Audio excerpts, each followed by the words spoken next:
বড়দিনের আগে খাবারের মান যাচাইয়ে বালুরঘাট শহরের দোকানে দোকানে যৌথ অভিযানে 4টি দপ্তরের আধিকারিকেরা। বৃহস্পতিবার ক্রেতা সুরক্ষা দপ্তর, স্বাস্থ্য দপ্তর, লিগ্যাল মেট্রোলজি এবং ডিস্ট্রিক্ট এনফোর্সমেন্ট ব্রাঞ্চের আধিকারিকেরা যৌথভাবে বালুরঘাট শহরের নিউ মার্কেট, সাধনা মোড়, নারায়ণপুর এলাকার মিষ্টির দোকান, রেস্টুরেন্ট, বেকারি প্রভৃতি দোকানে খাবারের মান সরেজমিনে খতিয়ে দেখেছেন। কিছু দোকানের খাবারের গুণগত মান খারাপ থাকায় আধিকারিকেরা দোকানদারদের সতর্ক করে দেন।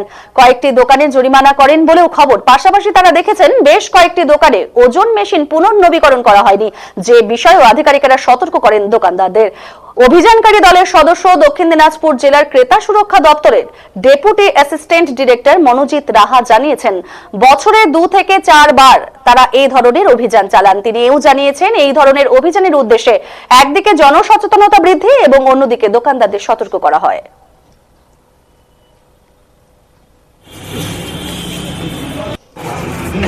আপনি লাইসেন্সটাও দেখান, একটু মাকে ফোন করে বলতো, আসতে বলতো দোকানে।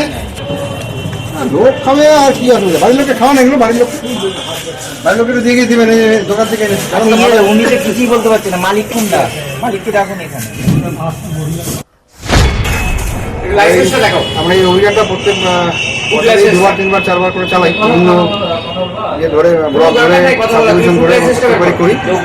এবারে করা হচ্ছে, একটা কমিটি আছে, ডিস্ট্রিক্ট কাউন্সিল এএমসিআর চেয়ারম্যান, ওনার নির্দেশে এই আমাদের আজকে যেগুলো চলছে প্রোগ্রামটা, সেই প্রোগ্রামটা চলছে। আমরা যেহেতু সামনেই বড়দিন, সেই কারণে বিশেষত একটু কেকের দোকানগুলোর উপর জোর দিয়েছি, যেন যারা কেক কিনবে বা সামনে প্রচুর কেনাকাটা করবে এইসব ব্যাপারে যেন একটু দেখে নেয় যে কেকটা কবেকার বানানো, কতদিন, সেসব ব্যাপারগুলো যেন একটু ফলো করে। যারা কিনবে আমরা চেষ্টা করছি লোককে জানানো, যারা কিনবে তারা যেন এই ব্যাপারগুলো একটু ফলো করে, যে কেকটা কবেকার বানানো, কারণ কে অসুস্থ হলে, আর বিশেষত কেক সাধারণত আমরা আমাদের বাড়ির ছোটো যে সব থেকে সদস্য তার মুখেই তুলে দিই, বড়রা খুব একটা খাই না। তো কোনো কারণে যে সমস্যা হবে, সব থেকে যে ছোটো সদস্য তারই অসুবিধা হবে। সেখানে আপনি লাইসেন্সটাও দেখান।